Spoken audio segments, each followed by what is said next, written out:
Excellent.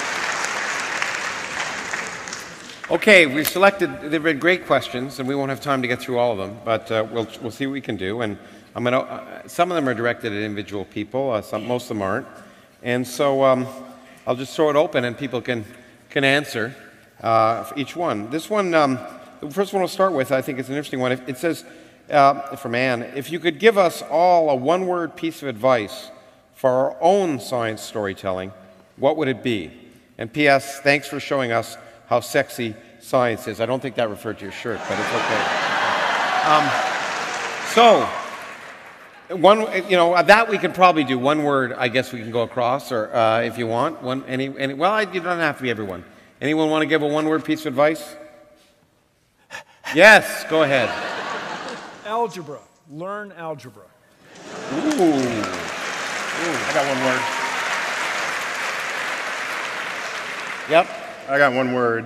That one word is ambition. That is something not encoded by any practicing exam in the school system. Yet, in fact, if you look at the most successful people there ever were, they are not the ones necessarily who got straight A's. Those are the ones who had ambition, which overrides it all. Yeah, okay. I agree. It's a long word, but it's a good one. I would say passion.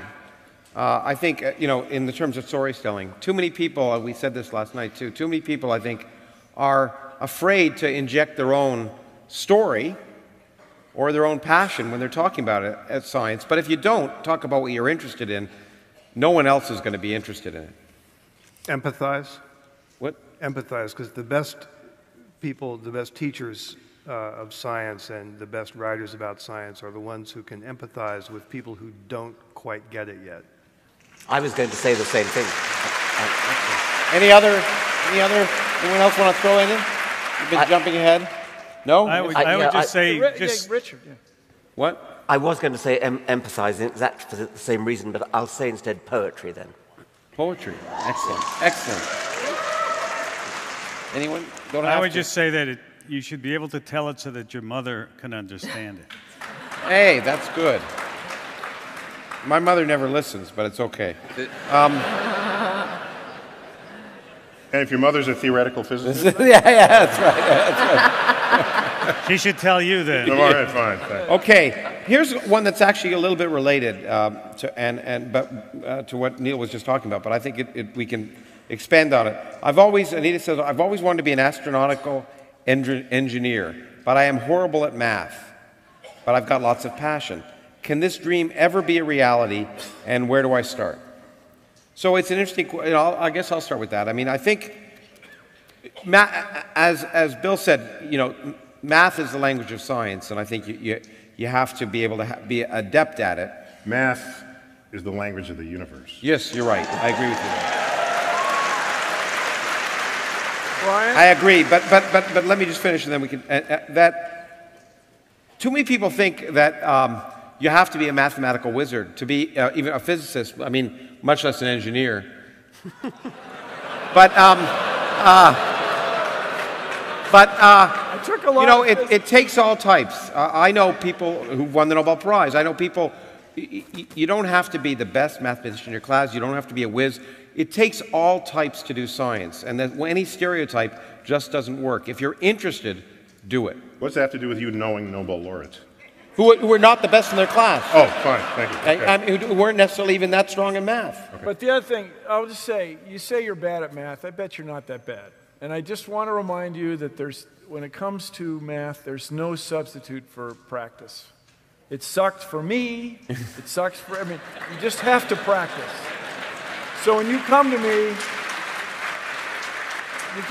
and say, oh, I'm bad at math, I am open-minded, of course, but skeptical. I'll bet you can do it, whoever you are. That's an important point. We were talking about it last night, too, and it touches on what you said.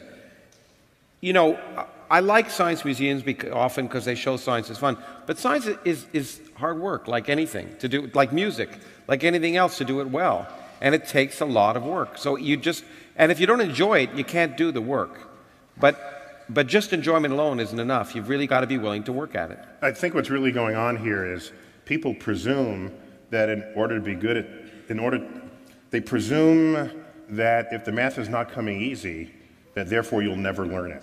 And I meant it literally, that math is the language of the universe, and it's like any other language, especially a language that does not share the Roman alphabet. So, for example, if you wanted to study Chinese, it looks completely intractable at first. It looks like Greek. Exactly. And you can ask the question, how long does it take one to become fluent in Chinese if you're not Chinese yourself? And so it can take years, 5 years, almost 10 years if you never go to China. You go to China maybe 5 years of intensive exposure, and you've never done that with math. Imagine that level of exposure to math, what kind of fluency you would have at the other end of that pipeline. So at least give yourself the opportunity that any person learning a foreign language would give themselves before you turn around and say you're not good at math.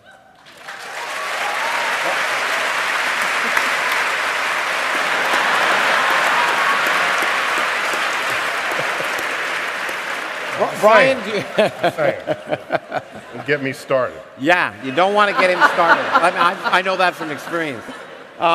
You're actually you're a professor of math as well as physics, probably the only one on the table. Yeah, and the question that comes to mind for me is, how do you know that math is the language of the universe? I was going to say, what about the multi? The universe told me. Pretty good first approximation, I'll tell you. Now, Okay, could we're it now be- doing but science by before you go, revelation. Lawrence, but- before you go, I'm yeah. just wondering, because I have a question about this. Yeah. Could you imagine that one day far in the future we encounter some alien civilization and they say, hey, show us what you've done to understand the universe, and we bring out our math books with all our theorems in physics, and they turn and say, math, we tried that. Yeah, it takes you just so far.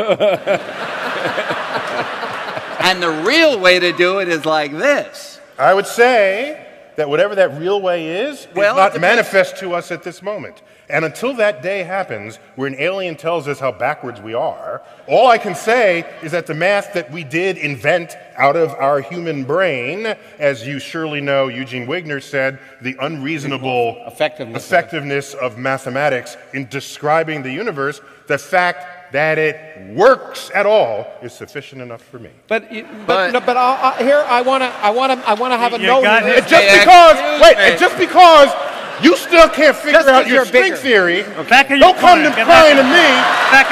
Don't come crying to me just because you can't figure it out. No, in fact, You got him started. See, I got him started. Said don't get me started. Get him started. No, but I want to go on record. He warned you not to get him started. Yeah, I know, I told you. But I want to go on record. I want to go on record, and this is a momentous occasion, I want to go on record as agreeing with Brian. Is anybody keeping the record? But no, in the sense that it is fascinating, if you're a theoretical physicist, to wonder when you find something fascinating, whether some mathematical formalism fascinating, whether it's a property of our brains or whether it's a property of the universe. And we just don't know, I think, is the answer. If string theory looks but let me great, ask you a question. I find it slightly confusing because, Neil, you describe math as something that we create. So why is it the thing that we create is somehow intrinsic to the universe? Isn't that That's awesome? our description. it's a remarkably surprising. I It is surprising. I don't lose sleep over that. I celebrate it. It's a good thing. I celebrate it too. Yeah, but it is a question. There may be limitations on understanding the universe because of the way our brains work, and I think that's surely the case. That's surely the case. And for Republicans, it's already happened. But it's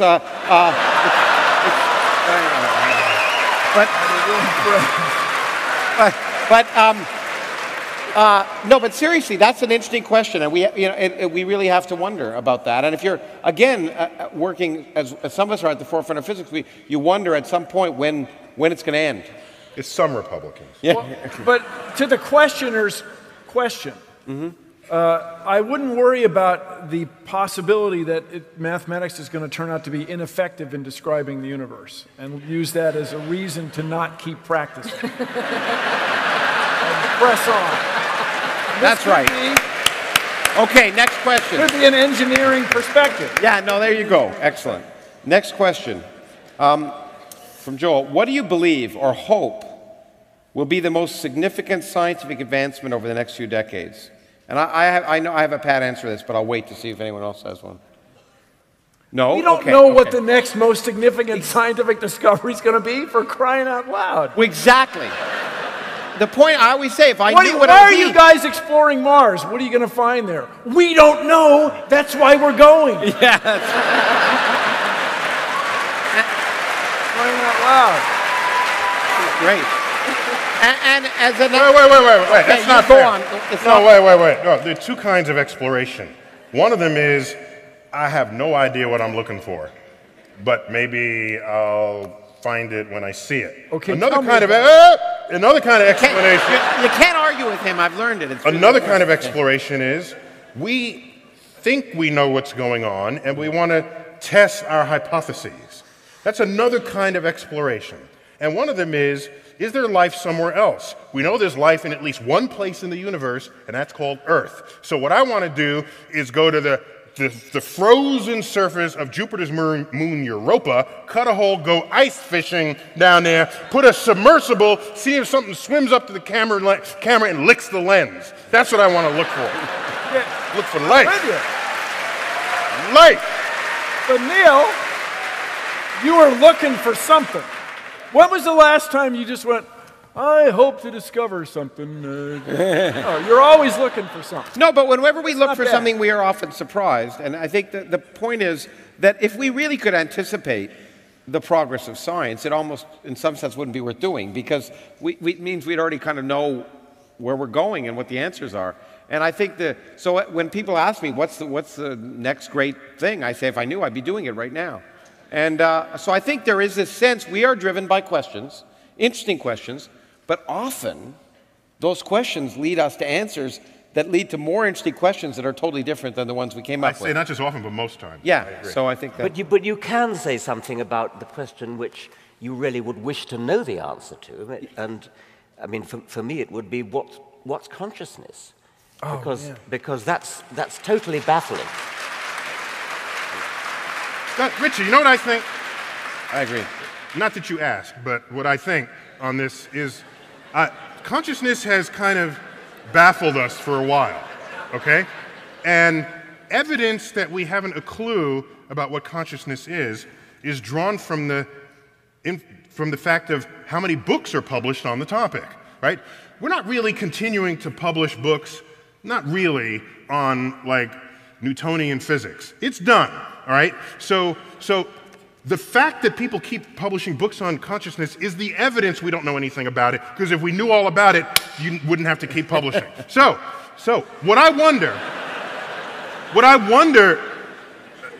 Richard, is whether there really is no such thing as consciousness at all, and that there's some other understanding of the functioning of the human brain that renders that question obsolete. To that, I've got to say, like, oh, wow.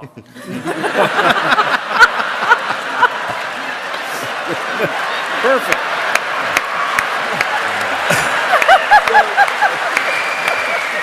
Okay. And am I like thinking, or am I just like thinking that I'm thinking? Wow. Will you Richard, stop with that? Richard,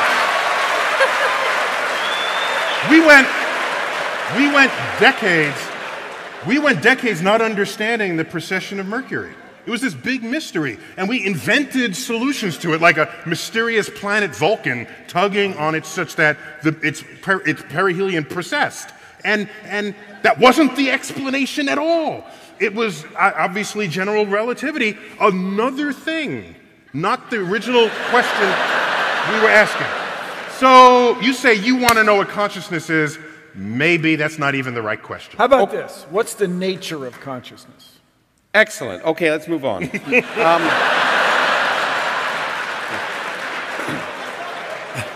Actually, Tracy, I think I want to direct this one to you. Who's you? To Tracy. That's not Neil. I'll be happy. Okay. Get back. Okay, it says here, science has recently become somewhat trendy, popping up in the show The Big Bang Theory or in Beep Loving Science on Facebook. She's here. She's here. I know she's here. Okay. Often the focus is not actually on the science, but making entertainment out of science. Is this ultimately good for science, do you think? So I think you have a perspective on that. Yeah, I do. I don't think when it's done well, it's diminishing the science or the scientists for that matter. I think that what is really spectacular is when you can take high-level science and apply storytelling and all kinds of things that we know help people learn about a subject. I mean, we learned in, again, broadcast news. I was with ABC News for many years, and if anyone said, well, we must do that story because it's very, very important, we knew that was just death because, you know, eat your peas journalism or eat your peas writing, you know, you must know this because it's important, is just, it's never going to light a fire in people's imaginations, children or adults. So I don't think it's turning, you know, entertainment is not a bad word, as long as you continue to preserve and communicate the real stuff, the real science. And that's the philosophy we apply to this. We didn't want to do, nod to science and then go off and tap dance. I mean, it was really engaging with the material, but recognizing that sometimes this stuff is really hard. And you need to write it well, act it well, and produce it well. And I have to say, you do a great job of producing. I think you really do.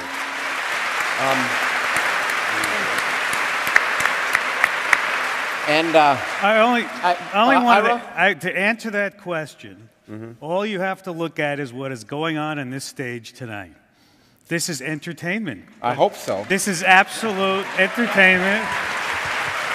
I'm sitting here just watching. I'm ducking out of the way sometimes. But I'm sitting here watching, and it's making a point about science and how to convey and how to make science interesting to the public.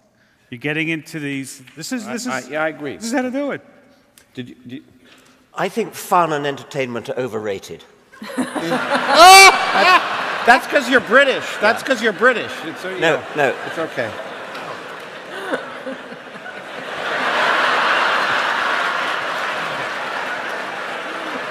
People are more alike than they are different. Science is hard, but it's worth it. It's fascinating, it's enthralling. But if we only talk about the bits that are fun and make bangs and smells and things, then we don't do science justice. I was once, we use the phrase dumbing down, and we mustn't do that.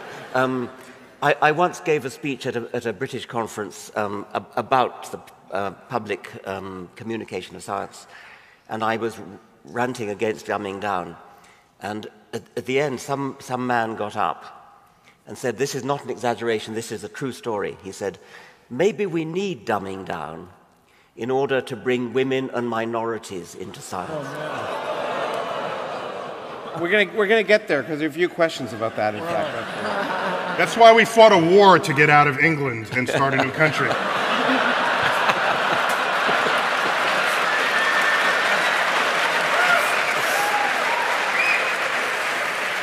I have to say, he was booed in the original. Okay. Yeah, okay, good, absolutely.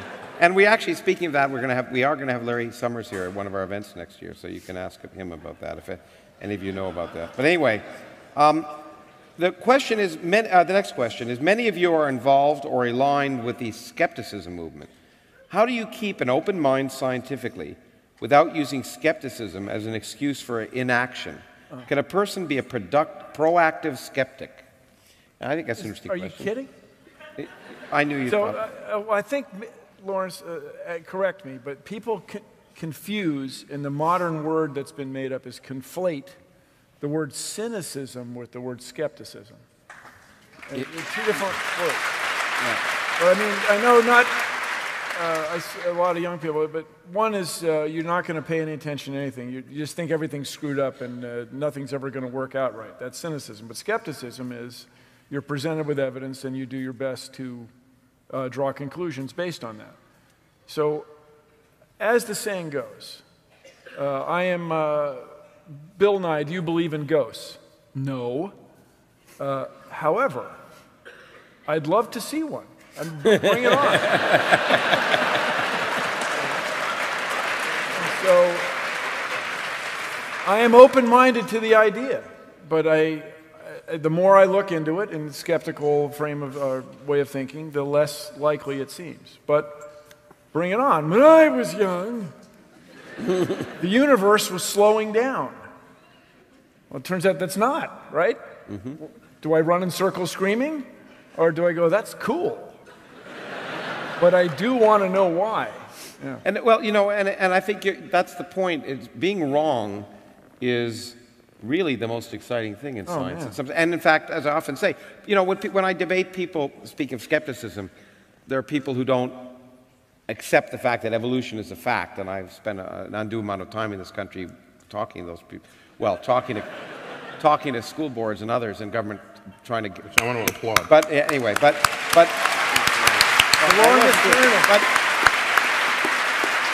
there's this illusion that we somehow have this pact that we shake hands when we get our PhD.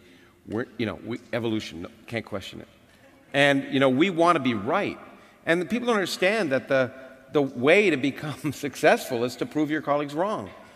That's the way to become a well-known scientist, is to make a discovery that proves they're wrong. So if there was something better than evolution, if it didn't work, you know, Richard would be the first person to want to try and discover it in a sense, because it would mean we'd learn something, right? Yeah. Yeah. Okay. I think we can add something to that, which is that there's an attitude in the culture that says that everybody's entitled to their opinion, and you've got to respect their opinion. No, you damn well haven't got to respect their opinion.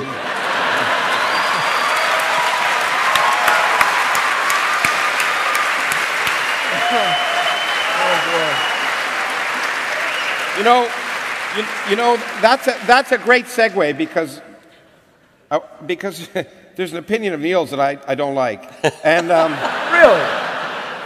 Boy, knock me over with a feather. Actually, he's going to say it's not an opinion, but let me ask this. Jump to this question. Bring it on. Yeah, I figured. Okay. Do you think the privatization of space travel is a hindrance to the long-term goal of deep space exploration? It should have happened decades ago. And Now. And okay, and actually, I agree with you in that sense because, well, I'm not sure decades ago. I think the government had to be involved to learn how to get things going. I don't think decades ago we knew how to go in and out of low Earth orbit since 1962. Exactly. That's right. So that's decades ago. That's right, and that's not deep. But that's not deep space exploration. But I think you're absolutely right. The private industry is a perfect place to do low Earth orbit because, and not NASA, because it's boring and dull, and it's. No, you can generalize it. It's not simply that private enterprise is for low Earth orbit. Private enterprise is for anything where the risks have been pre-assessed by the government investment in the frontier, which is I think where NASA should live, on the frontier, on the moving frontier, and as that frontier moves, it leaves behind routine. It leaves behind certain needs of the activity, and those needs would then be a void filled by private enterprise who would surely do it more efficiently than any government enterprise can. But the frontier, where it's dangerous, it's expensive, and all the risks are unquantified, you combine these three, you cannot establish a capital market valuation of that frontier, and so therefore government has to take the first step if you're going to do this at all. And that's why the post office doesn't have their own postal planes. You rent space in the belly of Delta Airlines because they can do it more efficiently. Yeah, no, well, absolutely. That's true of all science. Medicine is the same way. Business is not going to step in and do fundamental research. NIH is going to do it, and they're going to take that risk. And you can apply it any big risk. And in fact, it's really important. Right now, people are saying, well, you got to fund science that has immediate application. But in fact, the government is there to fund the research that no private industry is ever going to fund because the benefits are a generation away. But in fact, 50% of our gross national product comes from fundamental curiosity-based research a generation ago. And the only way to do that is with the government. Correct. Now, we're all agreed with that. But the thing where we may disagree, and I'd be interested to see, Because actually, it'd be interesting because you're the Planetary Society, and I wonder whether Brian agrees with me on this. Because I think many scientists like me would say the frontier doesn't involve people. The frontier that NASA is doing in space, the real science that NASA doesn't involve 100-pound bags of water. I didn't say science. I talked about No, I want exploration. to. Okay, there's a distinction here. Yeah. If you only want to do science in space, yeah, you would never send humans. You agree. would send robots. Even the geologist who would love to go to Mars with a hammer would just love it. If you gave the geologist the option, I can send you to one spot, or I can send 100 spacecraft, 100 rovers to 100 different spots that you can pick. They're picking the 100 rovers. No, actually, that's not true. I'm in the Department of Geology, among other things, and many of my colleagues there disagree and say they think a geologist could do in a little while what rovers could do. I happen to disagree. I think no. Did you tell them 100 rovers in 100 different spots? I did. You know what? I told them. Okay. I told them the real number, which is probably 1,000 different rovers, because you can send. Let me finish for a second, Neil. You can send, as I often say, you can send a rover to Mars for the price that it takes to make a movie about sending Bruce Willis to Mars. Mm-hmm. That's right. But if you told the geologists it was a one-way trip, which is what I've argued would they for. still want to be going? They still want to go. Yeah, then they're just crazy. I mean, why are you even talking to those geologists? So you guys, just if I may speak briefly about the Planetary Society, we are fighting the good fight to restore funding for planetary exploration. We're trying to get $1.5 billion a year, so we need $300 million for planetary science, and it's being threatened. So fiscal year 14 is coming up for NASA. If you got nothing else to do, please check out planetary.org and consider supporting this, because our claim is science is what NASA does best, and planetary science is the best of that. And so we really would like you all to consider supporting it. It is such a good value. It's such an amazing value, so consider it. And by the way, it's been estimated that what the rover does, built by our very best rover engineers, driven by our very best rover scientists, rover drivers, who are influenced by our very best scientists, what that does in a week, a human geologist can do in about a minute. Yeah, but I agree, but the human geologist, there's the cost. It's not going to run to 100 different places on the planet. In fact, actually, the human geologist, I think, most often is not going to make it alive to the planet. Well, I mean, so on and so on. But this is where you see it's instead of 10,000 to 1, it's got to be like 1 billion to 1. So we'll get there. The longest journey starts with but a single step. No, but the other thing I want to, let's stay on this topic for a little longer, because I maintain the reason people are interested in humans traveling in space is because they can die. That's what makes it interesting, and you want to see if they're going to die. But NASCAR. What? I thought that was NASCAR that you're talking about. But I find. But let me ask you a question. I find it. Okay, I'll ask you this question. When I see a picture from the rover, I'm more excited about it coming from the rover than if it came from an astronaut taking the picture, because the astronaut's using a camera, but the rover is it's part of the rover. Let me tell you why that's probably not true, even though you think it is. Okay. Most people don't know that there were robots as well as rovers on the moon while we were first going to the moon.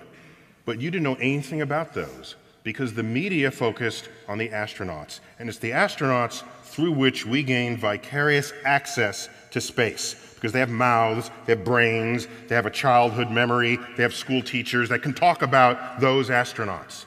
And I've yet to see a ticker tape parade for a robot. So I submit to you that if at the same time the Curiosity rover landed, if at that same time a human astronaut landed on Mars, you would have known nothing about the Curiosity rover. Yeah, but it would have been relegated to page 30, and the front page headlines would have been humans put footprints on Mars. And it's that force which will bring less science than the robot that has a power of influence on our culture that inspires an entire generation to want to do the same thing. My generation, when you ask my fellow scientists, should we send humans into space? No, that's too expensive, send robots. Yet I said, why, how did you get interested in space? Oh, because of the Apollo program. And I slap them. I'm saying, what are you...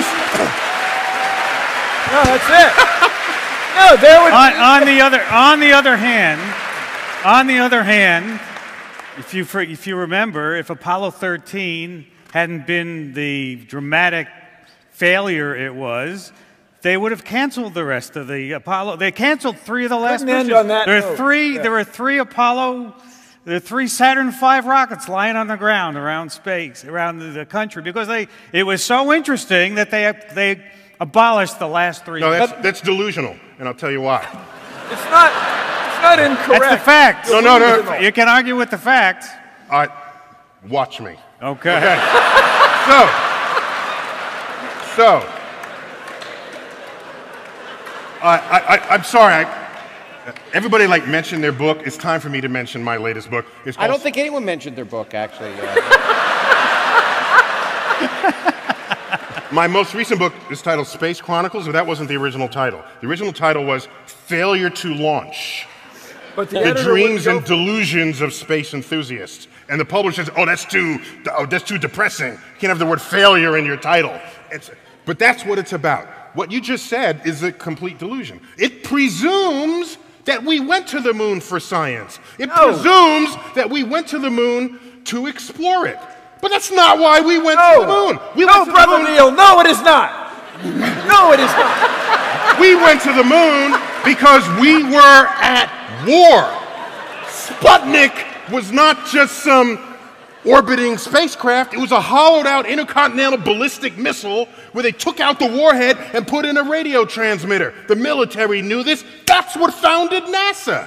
NASA's budget for science it averaged over all these years about 25%. The rest has been for geopolitical purposes.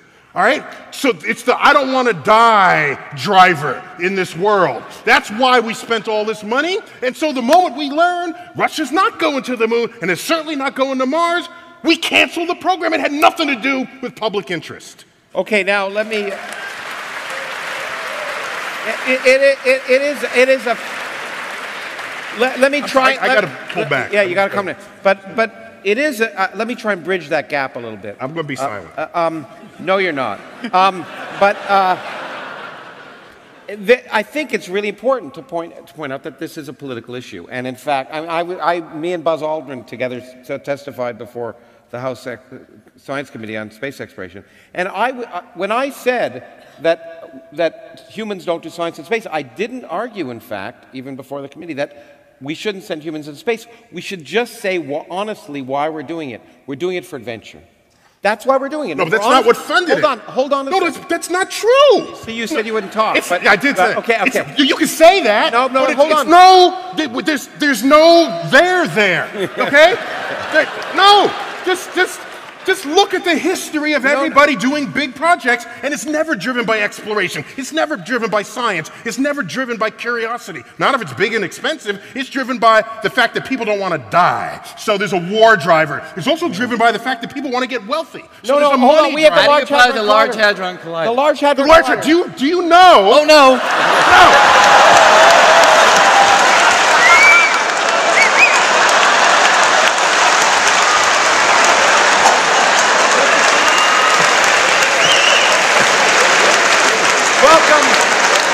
Just proves my point.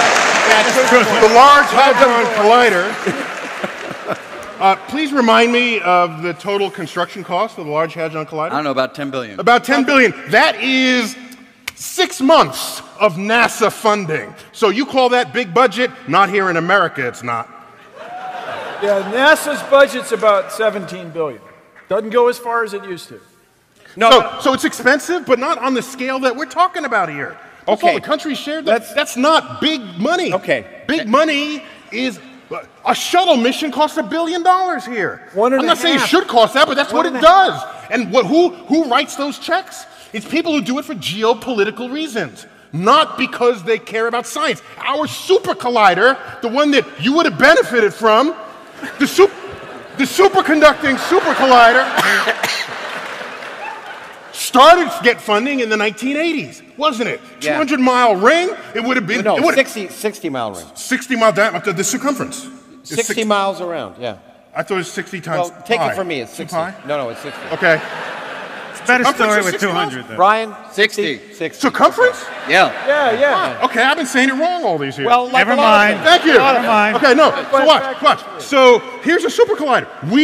America, would have found the Higgs boson decades ago. All right. So what happens? The budget gets cut for reasons. Oh, the cost overruns are there. Excuse me. Okay. Yeah, it got cut in the early 90s. What happened in 1989? Peace broke out in Europe. All of a sudden, the physicist, who was the hero of the 20th century for making the bomb, is no longer viewed as necessary to national security. And so the project gets cut like that. Actually, you got it wrong. The project got cut actually for even sillier political reasons, which was the Texas congressional delegation voted the wrong way. And If we were still at war, that would have never come up. Okay. It's also the International Space Station, right? I mean, Yes, that's true. That's the top story. The bottom story is we don't longer think we're going to die. So let's leave this topic, but science and politics are, alas, inextricably mixed. And I think... And politics wins every time. I think what I would say is that it's vitally important for the public to understand what their issues really are, so they won't be lied to by the politicians effectively, and they can elect people to base policy on empirical evidence and not on ideology or anything else. Story. Humans tell stories. Now, there are two more. We'll go a few minutes late because there are two more questions I want to get to. And the last one, perhaps the most important. But Neil, there were a bunch of questions that had to do with science fiction. But please discuss speculative fiction and its role in expanding interest in or knowledge of science in general. Let me just ask a question: how many scientists here read science fiction when they were growing up? You didn't? A little bit. Put your hand up. Make it sound good. Okay, good. There we go. Anyway, Neil, what do you think? What do you think that relationship is? Well, the kind of science fiction that was coterminous with the Apollo program and the stuff that got us all excited about going to the moon and I think helped create the political support for the kind of big NASA that we've been talking about. Hasn't been written in a while. Science fiction kind of took a different turn, and I'm sort of exhibit A of this. So for the last few decades, a lot of science fiction has tended to be darker, more introspective, more about sort of the hero being the kind of hacker who's trying to figure out how to exploit a system that somebody else built, as opposed to the engineer or the scientist discovering or building something new. And I don't know whether there's a cause and effect relationship, but that has coincided with what looks to me like a big drop-off in the rate at which we've made big advances in new ways of getting around, new sort of major infrastructure, space exploration, etc. So I'm trying to pay my debt to society right now by working on a project here at Arizona State, writing some science fiction in a more techno-optimistic vein. It came out of a sort of public argument that I had with Michael Crow a couple years ago, where we were trying to figure out whether science fiction writers could take any share of the blame for this. And so so you're the one. Yeah. I'm the one. So we're trying this experiment. I'm writing a story about a tower 20 kilometers high for launching rockets off of. And I'm working with people here at ASU on trying to write that story in a kind of technically responsible way. So it's not just pure speculation, and we hope to have other people involved in the project as well. 20 kilometers high? Yeah. We could turn that into a sundial.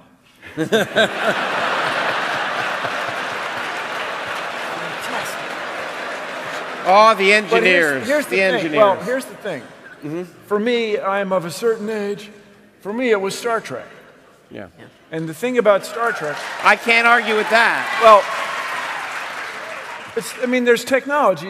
Everybody speaks the same language generally, and they beam up and down, which is a huge shortcut. But it was this intensely optimistic view of the Exactly. And so what I'd like you to do, science fiction guy of the future, is I tell you guys, if you want to worry about things, we are living at a great time. I mean, we've got this worldwide economic crisis, we got human immunodeficiency virus, we've got all kinds of diseases that are resistant to our things. We have what used to be 1.5 billion people, now it's going to be 12 or 15 billion people. And really, everybody here, climate change is the thing. But what if we had an optimistic view of the future where we come up with new technologies, new social structures, where people get along and address climate change and improve the quality of life for everybody? I would love to have that. Yeah.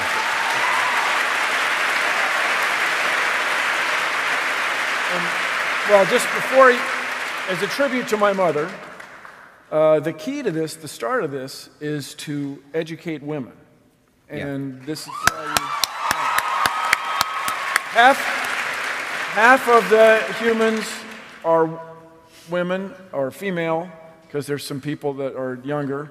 Half of the humans are female, so half the scientists should be female, and that would be empowering. And I think gives us the possibility, if you have now suddenly, not suddenly, or in a few decades, have twice as many brains on the problem, we could, dare I say it, change the world. I just wanted to say that I've actually learned a lot of science from reading science fiction. I think I first came to understand information theory through reading science fiction. The point about scientific discoveries being made independently in different places at the same time, as though there's sort of something in the air. The idea that there are deep problems which we may be ill-equipped to solve, but which are maybe the scientists of 500 years hence will solve. The idea that it's arbitrary what form information comes into the brain, whether it comes in through the eyes or the ears, it's still it's always neurons that finally do it, and so there's a kind of arbitrariness about the nature of the scientific medium. All these things, which I regard as part of my scientific equipment, I got from reading science fiction. And I think that optimism you talk about is really important. I think it really was one of the things that kept Star Trek going, for example. The idea that science, too often it seems to me in Met science fiction, there's a dystopic view of the future, that science makes the world a worse place. But science has made the world a much better place. People live much happier lives, healthier lives on the whole, and much longer because of science. And so that optimistic view is, I think, incredibly important to push, which is how I'm going to almost end this now, because I think we've gone over time. There is one thing that you pointed out, and there were some questions about this, and I think I want to address it directly, which is the fact that there weren't more women on this panel, I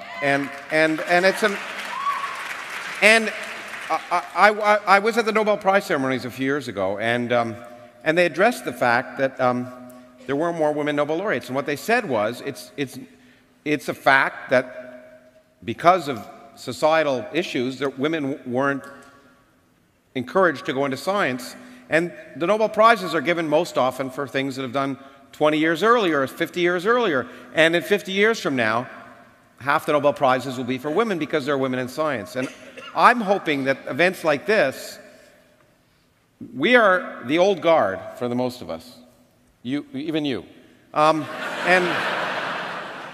I'm hoping that we will encourage young women to go into science and go into communicating about science, and so that when we have this panel in the future, we'll have an all-female panel. But thank you very much tonight for coming.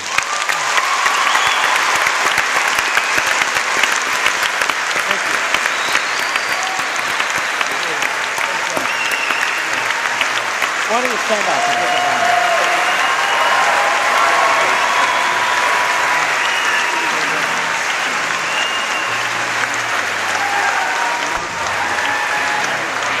Let's do a bow. Let's do a real bow. No. We gotta do a bow. No. Let's hold hands. We're going to do that. Fourth wall.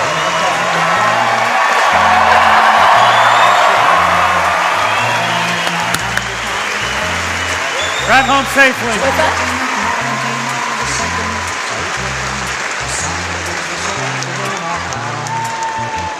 The sun and you and me, all the stars that you can see, are moving at 1,000,000 miles a day in an outer spiral arm at 40,000 miles an hour of the galaxy we call the Milky Way.